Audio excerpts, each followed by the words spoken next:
अलैहिमुल मलाइकतु वल्ला तखाफू वला तहज़नू व अबशिरू बिल जन्नतिल्लती कुंतुम तुअदून नहनु औलियाउकुम फिल हयातिद दुनिया व फिल आखिरह वलकुम फ़ीहा मा तश्तही अनफुसुकुम वलकुम फ़ीहा मा तद्दऊन व फिल हदीस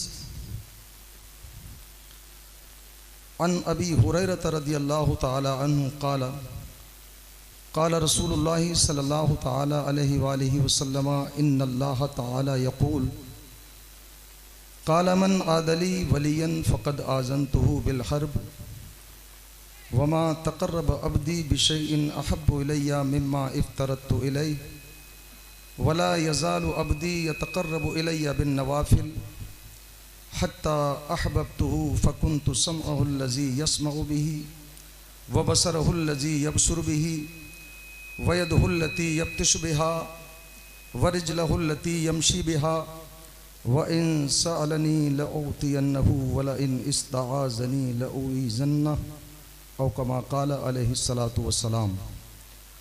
सदक़ल्लाहु मौलाना अज़ीम व सदक़ रसूलुहुन नबियुल करीम व नहनु अला ज़ालिका लमिनश शाहिदीन वश्शाकिरीन वल्हम्दुलिल्लाहि रब्बिल आलमीन।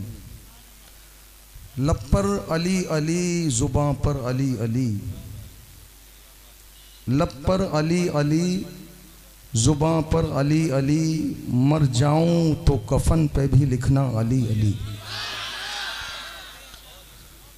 मर जाऊं तो कफन पे भी लिखना अली अली, और बग़ैर हुब्ब अली मुद्दा नहीं मिलता, इबादतों का भी हरगिज़ सिला नहीं मिलता।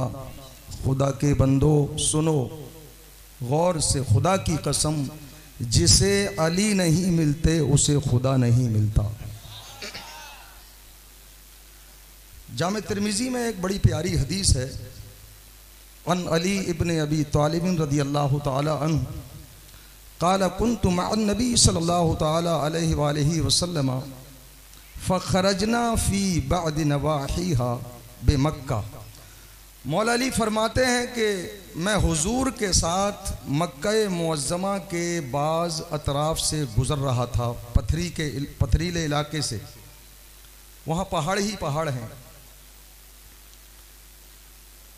फ़मस्तक़बलहु जबलुन वला शजरुन इल्ला वहुवा यक़ूल।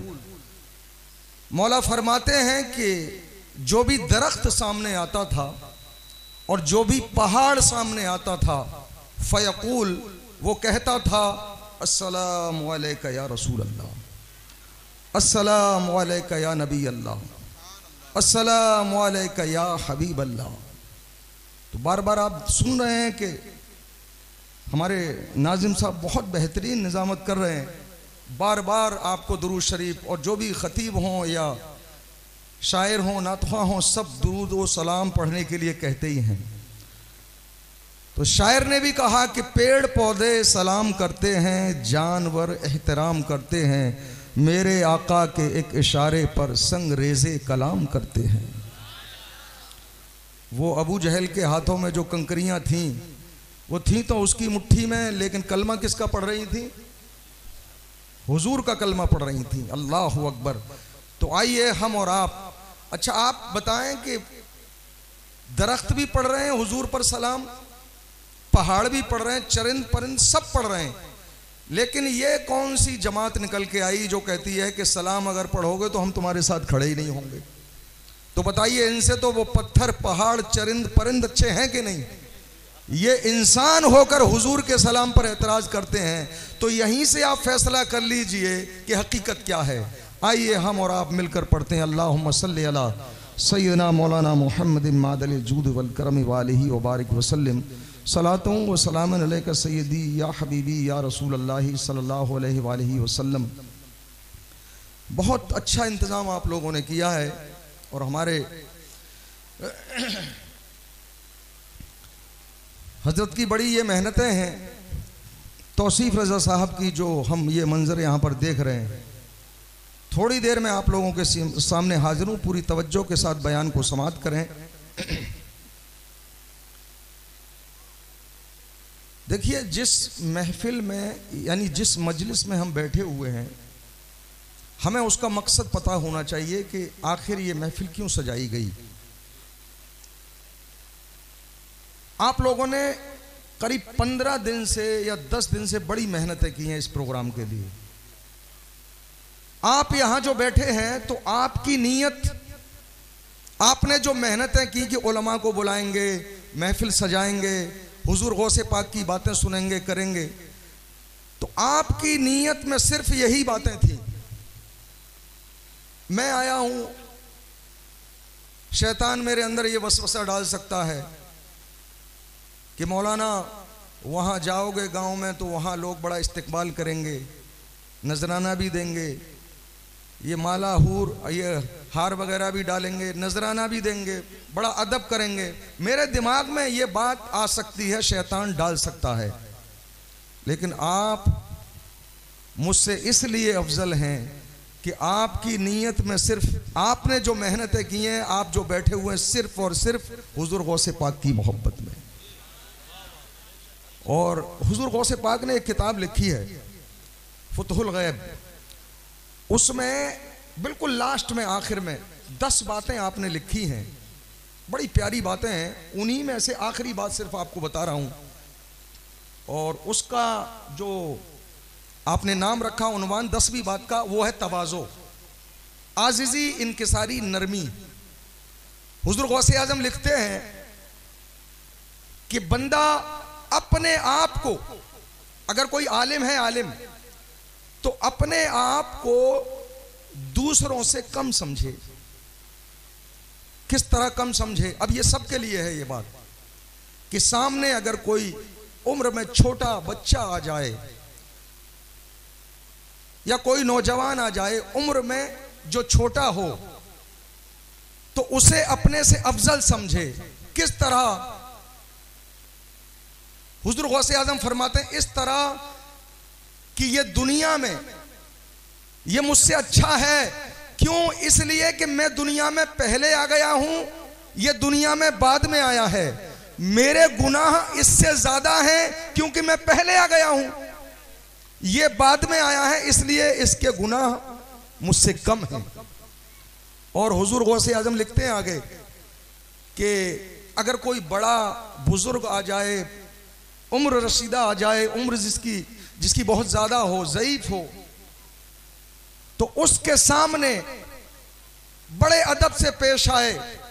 वो भले ही बहुत बड़ा आलिम है अपने आप में, क्यों?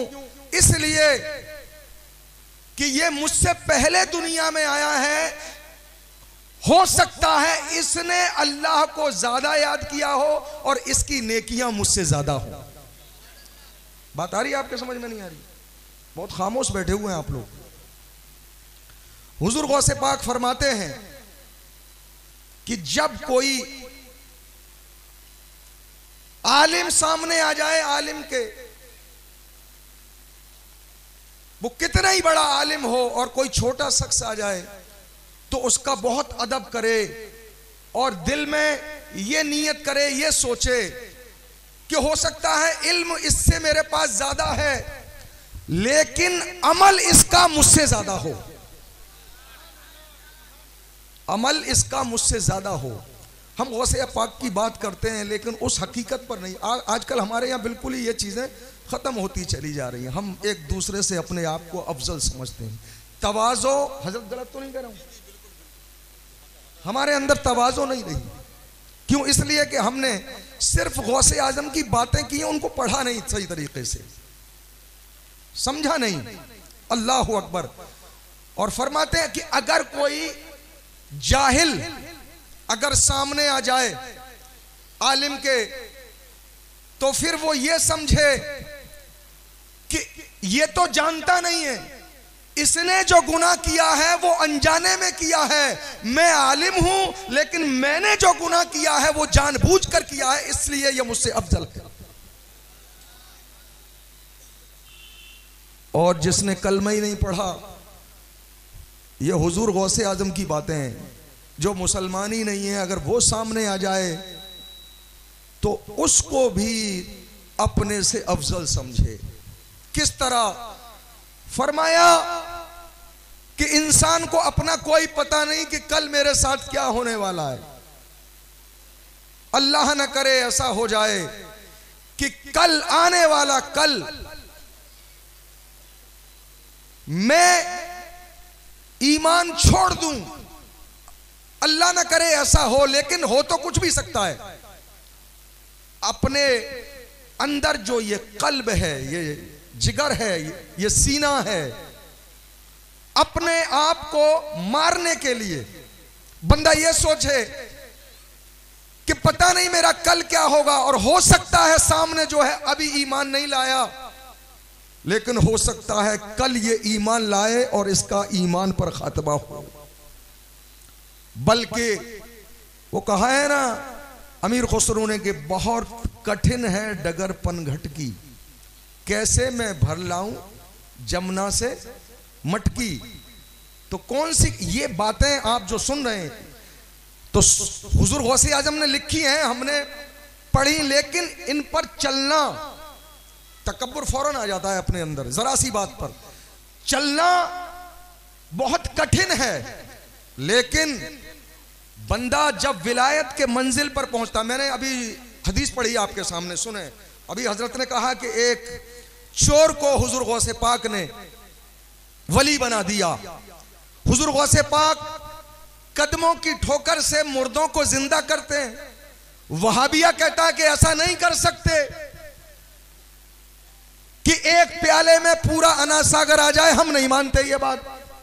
वहाबी कहते हैं कि हम नहीं मानते ये बात। तो सुनो कुरान क्या कह रहा है और हदीस क्या कह रही है। हुजूर फरमाते हैं, हदीस कुदसी है, काला मन आदली वलियन फकत आज़नतुहु बिल हर्ब, कि जो कोई मेरे दोस्त से दुश्मनी रखेगा, मैं अल्लाह ताला इस बात को कह रहा है, मैं अपने वली के दुश्मन से जंग का ऐलान करता हूं। आगे फरमाया, वमा तकर्रब अब्दी बिशैइन अहब्बु इलैया मिम्मा इफ्तरत्तु इलैहि वला यज़ालु अब्दी यतकर्रबु इलैया बिन नवाफिल। नवाफिल, ये नवाफिल क्या है?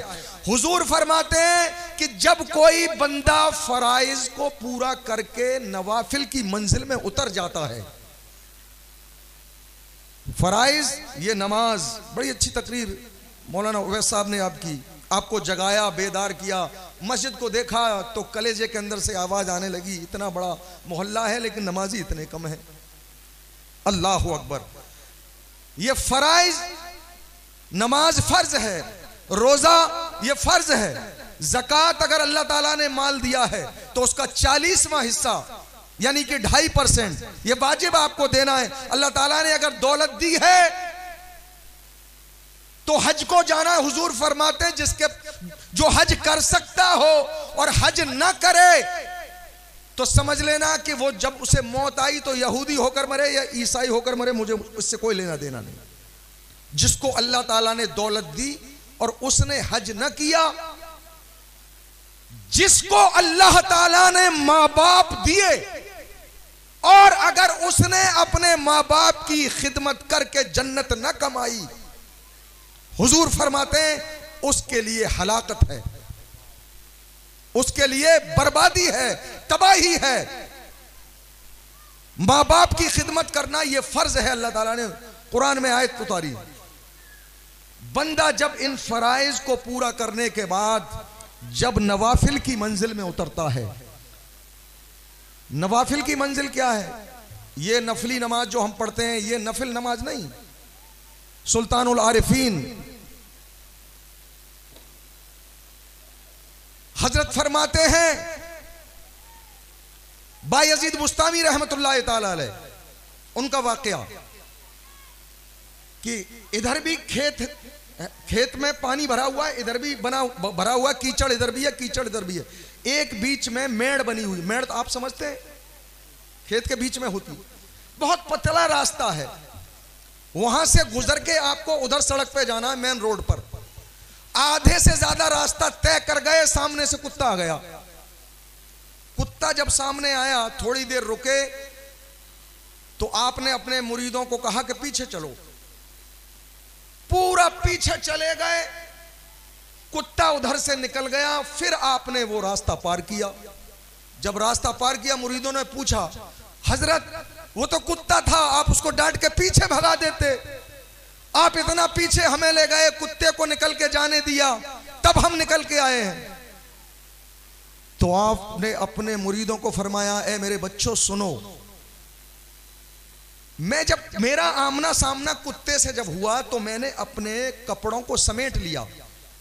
जब मैंने अपने कपड़ों को समेटा तो कुत्ते ने रब की बारगाह में अर्ज की, बारी ताला मुझे थोड़ी जुबान दे दे ताकि मैं इस सुल्तानुल आरिफीन से बात कर लूं।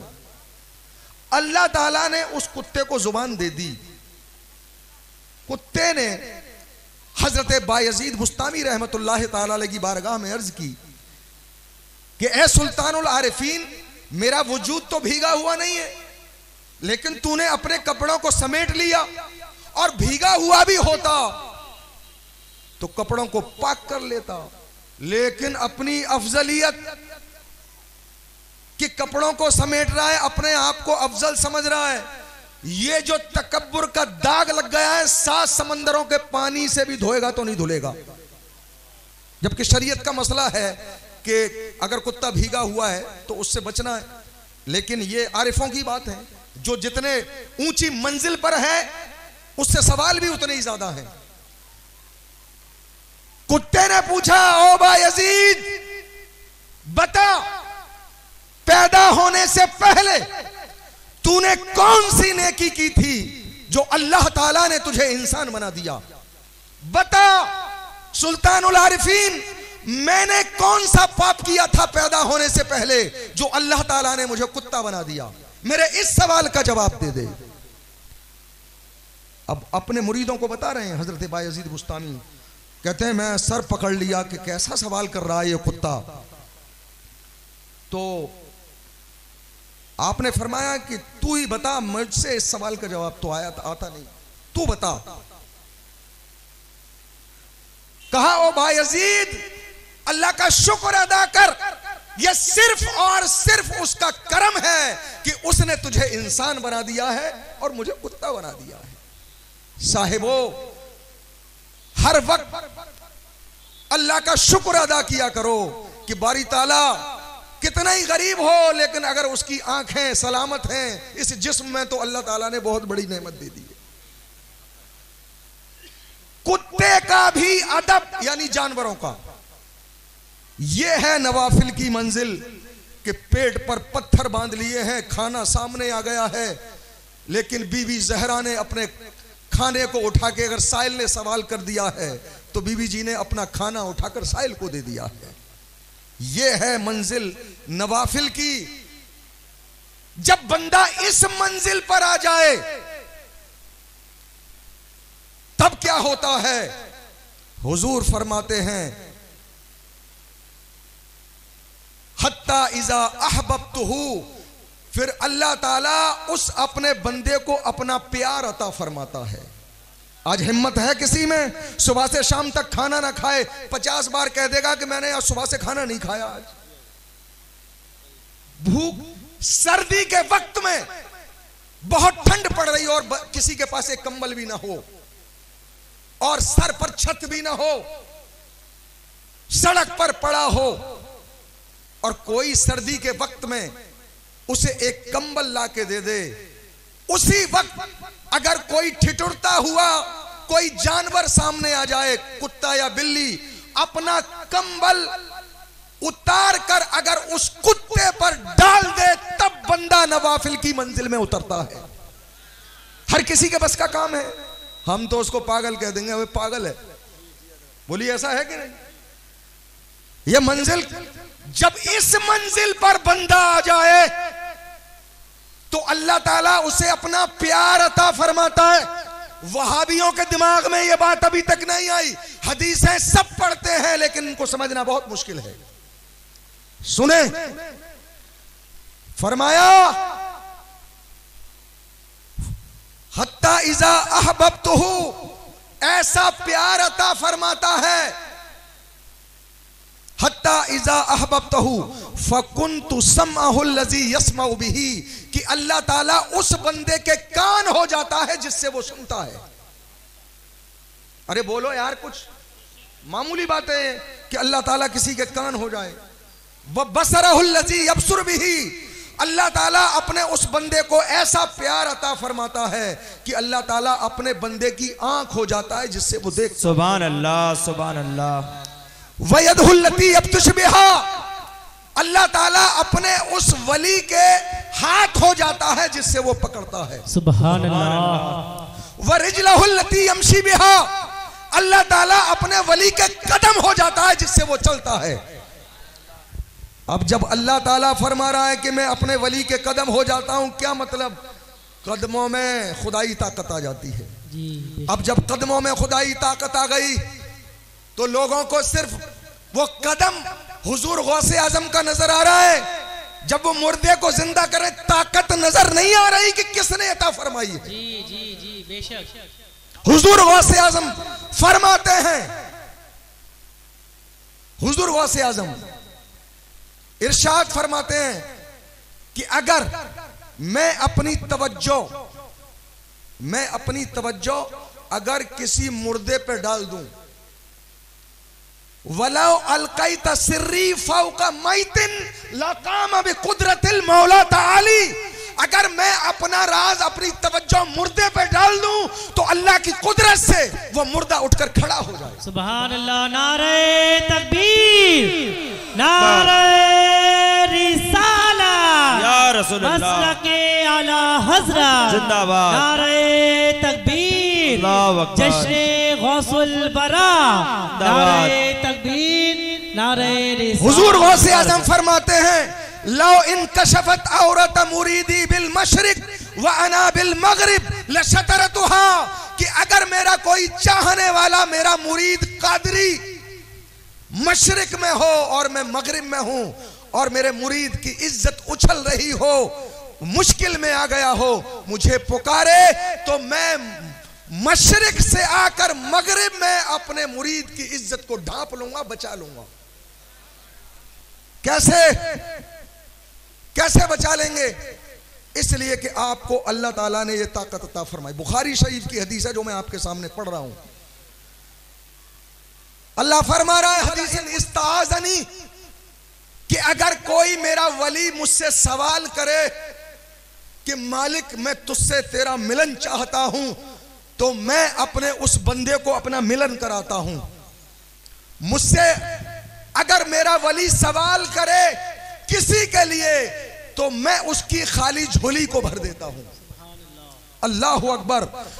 तो मालूम यह हुआ कि हुजूर गौसे पाक, हम जो कहते हैं यहां से पुकारते हैं तो लोग एतराज करते हैं कि या गौस नहीं कहना चाहिए। पुकार हम रहे हैं और सुन रहे हैं गौसे पाक, इसको क्या तकलीफ हुई? बोलिए गलत तो नहीं बोल रहा हूं? लोग कहते हैं या गौस नहीं। अरे जब अल्लाह ताला ने फरमा दिया कि मैं अपने वली के कान हो जाता हूं जिससे वो सुनते हैं, कान, आंख, जुबान। गरीब नवाज कह रहे हैं प्याले को ले जाओ और अना सागर को कहना कि ख्वाजा ने बुलाया है। बोली आया कि नहीं आया? कैसे आया? ये ताकत अल्लाह की दी हुई ताकत है और अल्लाह ताला की दी हुई ताकत पर कोई अपना सिक्का नहीं चला सकता। अल्लाह ताला जिसको जो चाहे अता फरमा सकता है। अब सुने, आपने सुना होगा 12 बरस से डूबी हुई वो नाव जिसमें एक माँ का बेटा दुल्हन के साथ बैठा हुआ था, डूब गई और हुजूर गौसे पाक ने निकाल दी। कैसे निकाल दी? ये कुरान शरीफ आप निकालना, सुबह पढ़ना, तर्जुमा उसका। सूरह हामीम सजदा है, पारा नंबर 24 है, आयत नंबर 30, 31, 32 जो मैंने पढ़ी अभी। अल्लाह ताला फरमा रहा है, आऊज़ु बिल्लाहि मिनश शैतानिर रजीम, बिस्मिल्लाहिर रहमानिर रहीम, इन्नल लज़ीना क़ालू रब्बुनल्लाहु सुम्मा इस्तक़ामू ततनज़्ज़लु अलैहिमुल मलाइकतु अल्ला तख़ाफ़ू वला तहज़नू व अबशिरू बिल जन्नतिल लती कुंतुम तुअदून। वो लोग जिन्होंने कहा कि हमारा रब अल्लाह है, हमारा पालनहार अल्लाह है, सुम्मा इस्तक़ामू, और मरते दम तक इसी पर जमे रहे। ये कुरान है। कुरान में अल्लाह ताला फरमा रहा है कि जिसने ये कहा कि हमारा पालनहार वो अल्लाह है और इसी पर जमे रहे। ततनज़्ज़लु अलैहिमुल मलाइका, अल्लाह ताला ऐसे बंदों के ऊपर फरिश्तों को उतारता है, इनकी बारगाह में फरिश्तों को भेजता है हाजिरी के लिए। अल्लाह तखाफू वला तहज़नू, और इनसे हर गम और हर खौफ को दूर कर देता है। अल्लाह तखाफू वला तहज़नू व अबशिरू बिल जन्नतिल्लती कुंतुम तुअदून, और अल्लाह ताला खुशखबरी देता है अपने इन बंदों को कि हमने पुख्ता वादा किया है तुमसे जन्नत का, कि जन्नत का तुम्हें मालिक बना दिया गया है।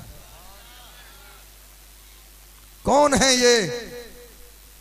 इन्नल लज़ीना, ये कौन लोग हैं? बेशक अल्लाह ताला जो फरमा रहे बेशक वो लोग, तो कौन लोग हैं ये? अल्लाह ताला फरमा रहे नहनु औलियाउकुम फिल हयातिद दुनिया व फिल आखिरा, हम इनके दोस्त हैं, ये हमारे दोस्त हैं। जब दुनिया में थे तब भी हमारे दोस्त, और जब दुनिया से चले गए तब भी हमारी दोस्ती खत्म नहीं हुई। ये बात आ रही है आपके समझ में? अरे बात आ रही है आपके समझ में?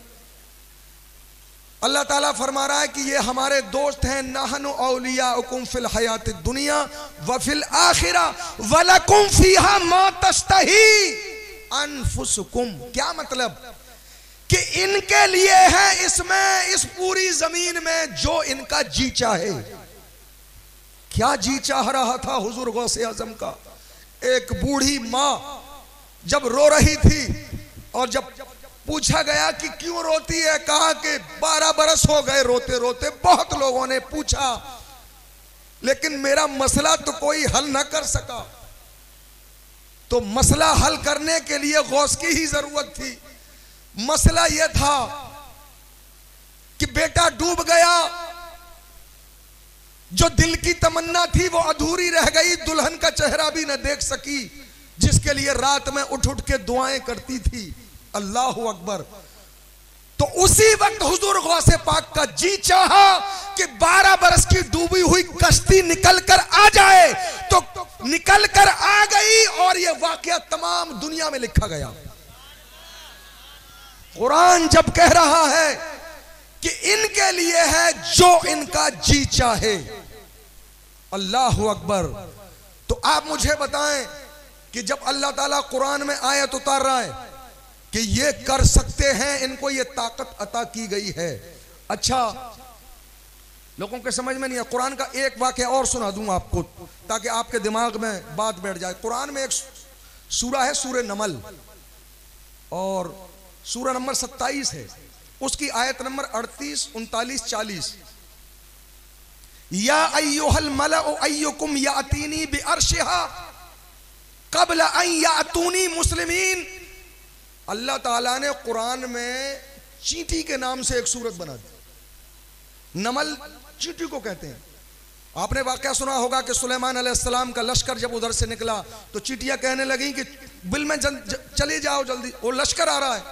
तो ये बात सुलेमान अलैहिस्सलाम ने सुनी तो आप मुस्कुरा दिए। पूरा वाकया कुरान में मौजूद है।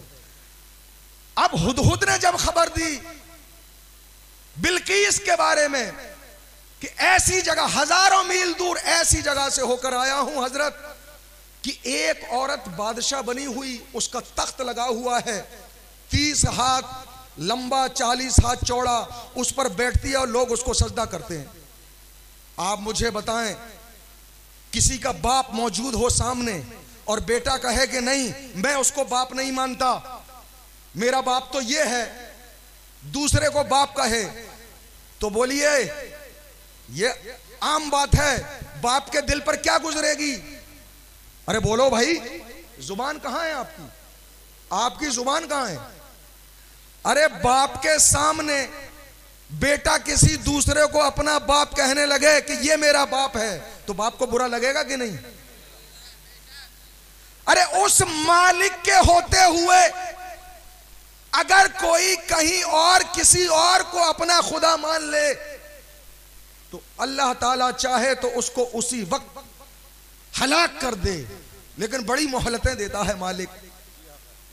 अब जलाल में आ गए, उनसे बर्दाश्त नहीं हुआ कि इस जमीन पर अल्लाह के अलावा एक औरत को खुदा मानकर सजदा किया जा रहा है। अल्लाह अकबर। तो आपने हुक्म दे दिया, या अय्युहल मलाउ अय्युकुम यातीनी अर्शहा। आपने फरमाया, ओ मेरे दरबारियों, तुम में कौन है जो बिल्कीस के तख्त को इससे पहले उठा लाए कि मैं अपनी फौज को भेजूं और फिर वो आए मुती होकर, फरमाबरदार होकर। इससे पहले तुम में कौन है जो बिल्कीस के तख्त को उठाकर ले आए? काला इफरीतुम मिनल जिन। एक जिन्नात में से एक हैकल देव खड़ा हुआ, खबीस, बड़ी ताकत वाला, कहने लगा, अना आती कभी कबल अन तकूम मिन मकामिक, कि हजरत जिस कुर्सी पर, जिस तख्त पर आप बैठे हुए हैं, आप तख्त इस मिंबर से, इस कुर्सी से उठकर खड़े होंगे, इससे पहले मैं बिल्कीस के तख्त को आपके सामने हाजिर कर दूंगा। अल्लाह अकबर। ये उस ताकतवर, उस जिन ने कहा, व इन्नी अलैहि, और क्या कह रहा है, लकवियुन अमीन, कि इसकी कुदरत, इसकी ताकत मेरे पास है और मैं गद्दार नहीं हूं, मैं वफादार हूं, मैं अमानतदार हूं। अब उसी वक्त एक शख्स वहां और मौजूद थे इंसानों में, जिनके पास किताब का इल्म था। उस वक्त ज़ुबूर पढ़ी जाती थी जो हजरत दाऊद अलैहिस्सलाम पर नाजिल हुई। पूरी पूरी रात आज का नौजवान मोबाइल पर पता नहीं क्या गंदी गंदी चीजें देख रहा है। आप मुझे बताएं कि आंखों में नूर, नूर मुस्तफा है, अल्लाह ताला ने इसीलिए डाला कि किसी की बहन, किसी की बेटी गंदी चीजें आप मोबाइल में कोई देखे, ये नूर, नूर मुस्तफा है। कल कब्र में हुजूर सामने आएंगे, क्या जवाब देंगे लोग गंदी चीजें देखने के बाद? ये हमारी अपनी पर्सनल प्रॉपर्टी नहीं है, ये अल्लाह ताला ने दी है, ये हुजूर का नूर हमें दिया है आंखों में, जो हम दिन से देखते हैं। ये आंखें इसलिए नहीं दी, बल्कि ये आंखें इसलिए दी कि अगर तेरे घर में तेरे माँ बाप जिंदा हैं तो मोहब्बत की नजर से देख, अल्लाह ताला तुझे हज का सवाब देगा। आंखें इसलिए दी कि इन आंखों से कुरान की तिलावत कर, कुरान को देख। आंखें इसलिए दी कि अल्लाह ताला तौफीक दे दे तो खाना काबा की जियारत करना, हुजूर के रोजे को देखना। ये आंखें इसलिए दी। यूं तो हम दिन में 50 बार बाप का चेहरा देखते हैं, कभी इस नीयत से अपने बाप का चेहरा देखा करो, घुटनों के बल बैठ जाओ, दिल में नीयत करो कि इस नीयत से देख रहा हूं। हुजूर ने फरमाया, जो अपने बाप का, अपने वालिद का चेहरा मोहब्बत से एक बार देखेगा तो उसे एक हज का सवाब मिलेगा। सुभान अल्लाह, सुभान अल्लाह। कभी अपनी माँ के कदमों को इसलिए भी चूमा करो कि हुजूर ने फरमाया है कि माँ के कदमों में जन्नत है। अल्लाहु अकबर। तो उन्होंने कहा कि पलक झपकते ही ले आऊंगा। फलम्मा रआहु मुस्तक़र्रिन इंदहु, ये कुरान बयान कर रहा है कि इतनी बात इन्होंने सिर्फ कही थी, हजरत सुलेमान अलैहिस्सलाम ने तख्त को अपने सामने रखा पाया, एक लम्हा भी नहीं लगा। अब तख्त को जब सामने देख लिया, सामने रख दिया लाकर हजरत आसिफ बिन बरखिया ने, तो हजरत सुलेमान अलैहिस्सलाम क्या बोल रहे हैं? काला हाजा मिन फजल रब्बी। आज थोड़ी ताकत किसी के पास आ जाए तो कहता है कि इतना लंबा सीना है, इतना चौड़ा है, किसी को अल्लाह ताला दौलत दे दे तो वो अपने सामने किसी को समझते ही नहीं। इतनी बड़ी ताकत का मुजाहिरा हुआ।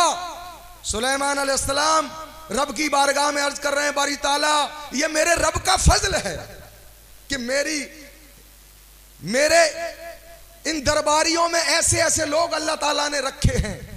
आप मुझे बताएं कि पलक झपकते ही बिल्कीस का तख्त हजारों मील की दूरी से ला दिया गया। तमाम नबियों के सरदार हमारे नबी, बोलिए सुलेमान अलैहिस्सलाम एक तरफ, हमारे नबी सल्लल्लाहु अलैहि वसल्लम, कौन बड़ा है? अरे बोलो भाई, अरे जोर से बोलो यार।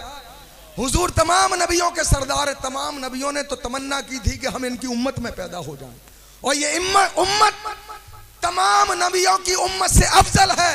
कुंतुम खैरा उम्मत उखरिजत लिन्नास। जब सुलेमान अलैहिस्सलाम की उम्मत का वली हजारों मील दूर से पलक झपकते ही उस तख्त को लाकर हाजिर कर सकता है, तो हुजूर के उम्मत के वलियों के सरदार हुजूर गौसे आजम क्या नहीं कर सकते हैं। नारे तकबीर, नारे तकबीर, नारे रिसालत, नारे रिसालत। जश्न गौसुल वरा, जश्न गौसुल वरा। उलमाए अहले सुन्नत, उलमाए अहले सुन्नत, मसलके आला हजरत, फैजाने आला हजरत। नारे तकबीर, नारे। शाहाने जमाना की झोली, मोहताज का जब ये आलम है, मुख्तार का आलम क्या हो। सुभान अल्लाह, सुभान अल्लाह। और सुने, बहुत खूब, बहुत खूब। अन अबी ज़र्रिल ग़िफ़ारी रज़ियल्लाहु ताला काला काना अन्न नबी सल्लल्लाहु ताला अलैहि वसल्लम काला काना फी बनी इसराइल रजुलन क़तला तिस्अतन व तिस्ईना इंसानन। ये उलमा बैठे हुए हैं, सब जानते हैं। बुखारी मुस्लिम मुत्तफक अलैह हदीस। अबू ज़र ग़िफ़ारी फरमाते हैं कि बनी इसराइल में एक शख्स 99 कत्ल कर चुका, 99 कत्ल कर चुका। सुम्मा खरजा यसअलु, तो वो निकला घर से, सवाल उसके दिमाग में ये था कि यार इतना गलत काम कर चुका हूं, 99 लोगों को कत्ल कर चुका हूं, मुझे तौबा करनी चाहिए गलत काम से। फअता राहिबन, तो उसे एक मौलवी मिल गया कौम बनी इसराइल का, तो उससे कहने लगा काला हल मिन तौबतिन, और मौलाना साहब ये बताएं क्या मुझे माफी मिल सकती है, मैं 99 कत्ल कर चुका हूं।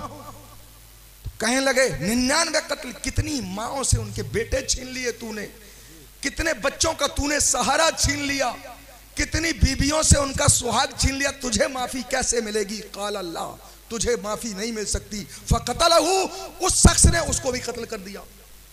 अब उसके जिम्मे कितने कत्ल हो गए, 100 कत्ल, पूरी सेंचुरी पूरी कर दी। अल्लाहु अकबर। फजअल यसअलु, फिर आगे बढ़ गया, सवाल यही था। एक शख्स मिल गया, फकाल लहू रजुलन इतकरियत कज़ा व कज़ा। एक शख्स मिला ऐसे ही चलता फिरता, कम जानने वाला, उसने कहा ऐसा है, उस सामने गांव में चला जाओ, वहां पर एक अल्लाह का वली रहता है, वहां तेरा मसला हल हो सकता है। अब जैसे ही उसने कदम आगे बढ़ाया, थोड़ा चला, फअदरकहुल मौत, तो मौत उसे आने लगी। थोड़ा सा आगे बढ़ा, मौत आने लगी।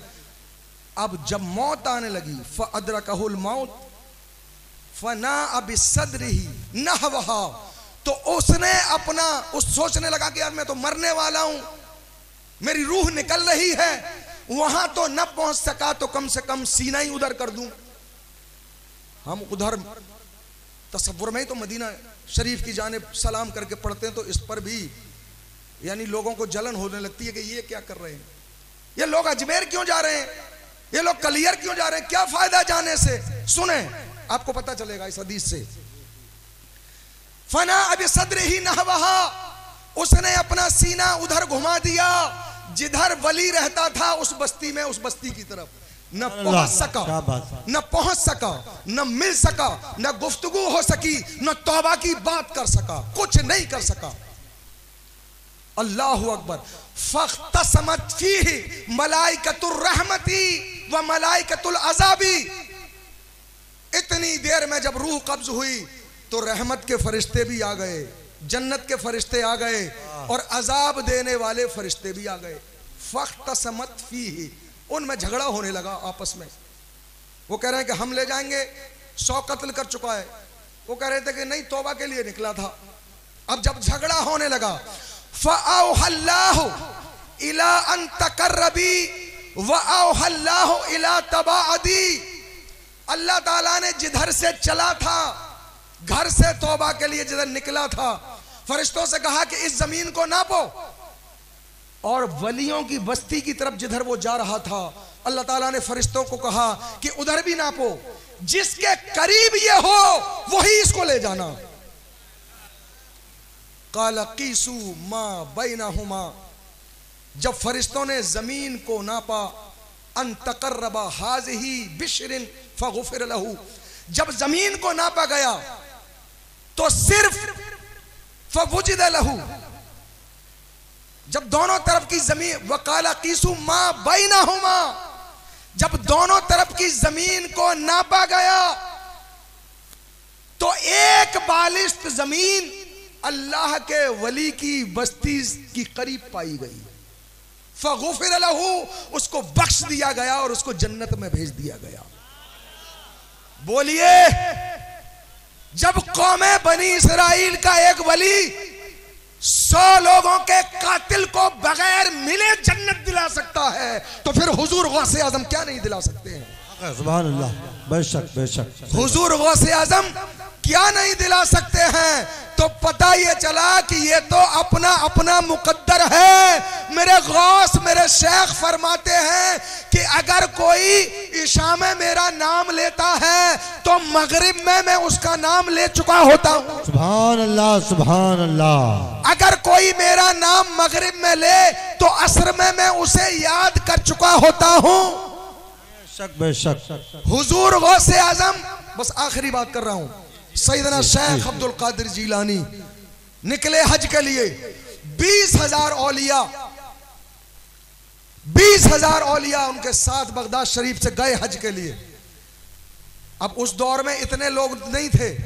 जब इतनी बड़ी भीड़ देखी तो मक्का शरीफ में वहां के मुफ्ती ने सोचा कि इनसे क्यों ना बातचीत की जाए, मसलों पर बहस की जाए, मुकालमे किए जाएं, गुफ्तगू हो दीन की बातों पर। एक अजमी के साथ इतने लोग, जब दावत आई हुजूर गौसे पाक के पास तो आपने कहा ठीक है। मजमा लग गया, मिंबर लगा, बड़े बड़े उलमा मिंबर पर आ गए, हुजूर गौसे पाक भी आ गए, मुफ्ती मक्का भी आ गए। तो हुजूर गौसे आजम मुस्कुराए। वही तवाज़ो, अपने आप से अफजल नहीं समझा किसी को, बल्कि फरमाया कि जब बात कोई आई है तब हुजूर गौसे आजम ने जवाब दिया है। तो ठीक है। तो उलमा आपकी तरफ देख रहे थे। हुजूर गौसे आजम ने फरमाया बताएं क्या चाहते हैं, कि आपका कोई सवाल हो तो पहले हमें बताएं। हुजूर गौसे आजम ने फरमाया कि बताओ, जब नबी पाक सल्लल्लाहु अलैहि वसल्लम का विसाल हुआ, जाहिरी इंतकाल, आपको गुस्ल दिया गया, उस गुस्ल के पानी का क्या हुआ? तो तमाम उलमा एक दूसरे के चेहरे को देखने लगे, चेहरे को देखने लगे। अब किसी के पास उस सवाल का जवाब नहीं था। सारे चेहरे मुफ्ती मक्का की तरफ हो गए। मुफ्ती मक्का के पास भी सवाल का जवाब नहीं था। मुफ्ती मक्का ने कहा शेख आपके इस सवाल का जवाब हम कल देंगे। हुजूर गौसे पाक ने कहा ठीक है, कोई बात नहीं। गए और अपनी वो लाइब्रेरी, कुतुब खाना, सारी किताबें छान मारी कि कभी मुताले में नहीं आया, हो सकता किसी किताब में लिखा हो। ये वाकया किताब में था ही नहीं। अल्लाह अकबर। सो गए, सुबह के वक्त नींद आ गई। हुजूर ख्वाब में तशरीफ ले आए मुफ्ती मक्का के। हुजूर को ख्वाब में जब देखा मुफ्ती मक्का ने तो रोने लगे। तो हुजूर ने इरशाद फरमाया क्या बात है, हुआ क्या है? कि हुजूर एक सवाल में फंस गया हूं, आप मुझे ये बताएं। ये फरमा दें हुजूर कि आपको जब गुस्ल दिया गया था इंतकाल के मौके पर, तो आपके गुस्ल के पानी का क्या हुआ? तो हुजूर नबी पाक सल्लल्लाहु अलैहि वसल्लम ने वो अंगुश्ते मुबारक जिससे कि चांद के 2 टुकड़े किए, वो अंगुश्ते मुबारक जिससे कि सूरज को पलटा लिया, वही अंगुश्ते मुबारक उठाई। एक शख्स आपके साथ थे जिनके चेहरे पर हिजाब था। फरमाया मुफ्ती मक्का तुम्हारे सवाल का जवाब ये देंगे।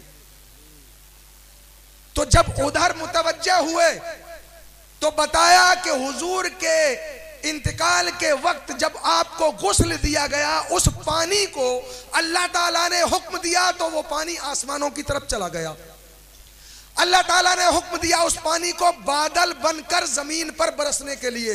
और फरमाया इस दुनिया में जहां जहां इस पानी के कतरे गिरेंगे, कयामत तक मेरे महबूब के गुस्ल के पानी से जहां जहां कतरे गिरेंगे वहां वहां मस्जिदें बनवाऊंगा। अल्लाह सुभान अल्लाह। कयामत तक जहां भी मस्जिदें बनेंगी वहां हुजूर नबी पाक सल्लल्लाहु अलैहि वसल्लम के इंतकाल के वक्त जो आपको गुस्ल दिया गया उस पानी का कतरा जरूर है, जरूर। अल्लाह अकबर। जब सवाल का जवाब मिल गया, आंख खुली, हुजूर तशरीफ ले गए। दूसरे दिन आ गए फिर सारे लोग, तो मुफ्ती मक्का कहने लगे, शेख आप अपने सवाल का जवाब चाहते हैं? तो हुजूर गौसे पाक ने फरमाया कि कहां से मिला मेरे सवाल का जवाब? किताब का नाम दलील क्या है? तो दलील ये दी कि शेख आप जानते हैं हदीस शरीफ है कि हुजूर जब किसी के ख्वाब में आते हैं तो वो हुजूर ही होते हैं। मैंने ख्वाब में हुजूर को देखा, हुजूर ने मुझे ये बताया। हुजूर गौसे पाक ने फरमाया कि हुजूर ने बताया या किसी और ने बताया? जी क्या तो अब वो सोचने लगे कि सच सच बताओ, इस सवाल का जवाब हुजूर ने बताया किसी और ने बताया? तो कहने लगे शेख हुजूर नबी पाक सल्लल्लाहु अलैहि वसल्लम के साथ एक शख्स और थे, चेहरे पर हिजाब था, उन्होंने इस सवाल का जवाब दिया कि हुजूर के गुस्ल के पानी को अल्लाह ताला ने आसमानों में बुलाकर बादल बनाकर बरसा दिया जमीन पर, जहां जहां कतरे गिर गए वहां मस्जिदें बनेंगी। हुजूर गौसे आजम फरमाते हैं, ऐ मुफ्ती मक्का, नबी पाक सल्लल्लाहु अलैहि वसल्लम के साथ जो शख्स था जिसने तुम्हारे सवाल का जवाब दिया वो कोई और नहीं, वो अब्दुल कादिर था। अब्दुल कादिर। अल्लाह सुभान अल्लाह। अल्लाह ताला ने अपने वलियों को ये ताकत अता फरमाई है। अल्लाह अकबर। तो पता चला कि हुजूर गौसे आजम सैयदना शेख अब्दुल कादिर जिलानी को जो वलियों का सरदार पीराने पीर दस्तगीर कहा जाता है, तो ऐसा ही नहीं कहा जाता। ये मजमा में बता रहा था कि इसका मकसद क्या है। ये इंसान दो चीजों का मुरक्कब है, जिस्म है और रूह है। जिस्म बीमार हुआ तो दवा हमने ले ली, लेकिन रूह बीमार हुई तो हमें पता ही नहीं चला। बोलिए, जिस्म बीमार होता है तो डॉक्टर से दवा लेते हैं जी जी, और रूह जब बीमार होती है तो अच्छा, आप में से कोई हाथ खड़ा करके बताए कि किस किस की रूह बीमार है? पता ही नहीं है। जब हमें यही नहीं पता कि हमारी रूह बीमार है तो बोलिए इलाज कैसे कराएंगे? दो चीजों का मुरक्कब, मुरक्कब कहते हैं दो, जैसे शरबत बनाते हैं तो चीनी और पानी डाल देते हैं, उसको मुरक्कब कहते हैं। इसी तरीके से ये इंसान दो चीजों का मुरक्कब है, जिस्म और एक रूह। जिस्म बीमार होता है तो दवा इसलिए लेते हैं कि दवा नहीं ली तो काम ही नहीं, हम खड़े ही नहीं हो सकते, मजबूरी है दवा लेना। जी जी जी सुभान अल्लाह। अब बताएं कि जिस्म की बीमारी जब हुई तो दवा ले ली, रूह की बीमारी का हमें पता नहीं लगा। हुजूर गौसे आजम फरमाते हैं, ओ मेरे बच्चों, रूह की बीमारी मैं तुम्हें बताता हूं क्या होती है। जब बंदे की रूह बीमार हो जाती है तो फज्र में उसके कदम मस्जिद की तरफ नहीं जाते। अल्लाह। अब बताओ किस किस की रूह बीमार है? हाथ खड़ा करके बोलो, कौन कौन सुबह फज्र में मस्जिद जाता है और कौन कौन नहीं जाता? अल्लाह। सबकी रूह बीमार है। हुजूर गौसे आजम फरमाते हैं, जब रूह बीमार हो जाती है तो दिल के अंदर यह बात पैदा होती है कि कोई 1 करोड़ रुपए बैंक से निकाले और इसका थैला गिर जाए और मुझे मिल जाए। बोलिए गलत? ये हंसने की बात नहीं है, रोने की बात है कि रूह हमारी बीमार हो गई लेकिन हमने इलाज नहीं कराया। जी जी, रूह हमारी बीमार है। रूह की बीमारी का ताल्लुक ईमान से है, कब्र से है, आखिरत है। और जिस्म की बीमारी सिर्फ दुनिया तक है। हक है, सही बात। अब रूह की बीमारी के साथ अगर मैयत कब्र में उतर गई तो क्या होगा? हमसे सवाल का जवाब आएगा ही नहीं। सही। हुजूर गौसे आजम फरमाते हैं, ओ मेरे बेटो सुनो, जब बंदे की रूह बीमार नहीं होती तो उसे दरिया में बहता हुआ एक फल मिल जाए, एक फल, और भूख की हालत में अगर खा ले तो उसकी कीमत चुकाने के लिए 12 बरस की नौकरी मंजूर कर लेता है। हाँ सही। इसलिए कि रूह बीमार नहीं थी।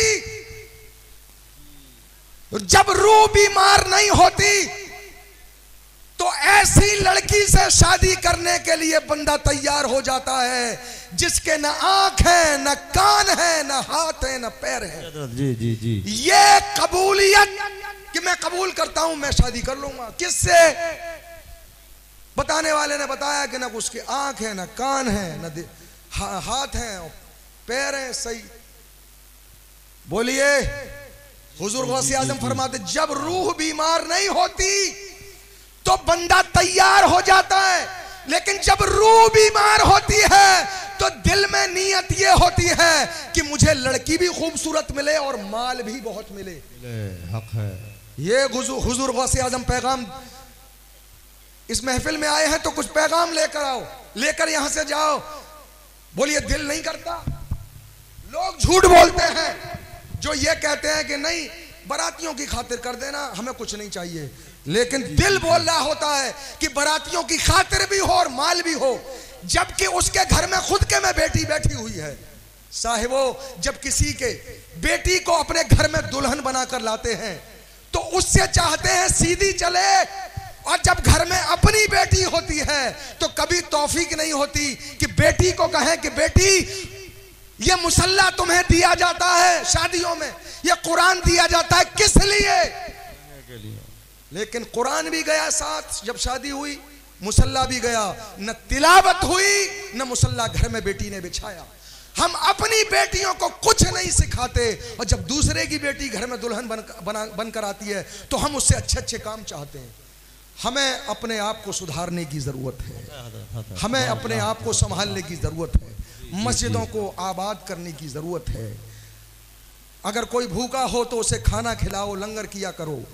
अगर कोई गरीब हो तो उसकी मदद किया करो। यही वलियों का पैगाम है। अल्लाह ताला की बातें बहुत हैं। अल्लाह ताला की बारगाह में दुआ है कि बारी ताला जिंदगी फिर कभी रही तो बहुत सी हदीसें आपको सुनने के लिए मिलेंगी। कोई गलती हो गई हो तो अल्लाह ताला उसको माफ़ फरमाए, बड़ा माफ़ करने वाला है वो मालिक। अस्तगफिरुल्लाह रब्बी मिन कुल्लि ज़ंबिन व अतूबु इलैह। सब लोग कलमा पढ़ लें, ला इलाहा इल्लल्लाह मुहम्मदुर रसूलुल्लाह सल्लल्लाहु अलैहि वसल्लम, वमा अलैना इल्लल बलाग।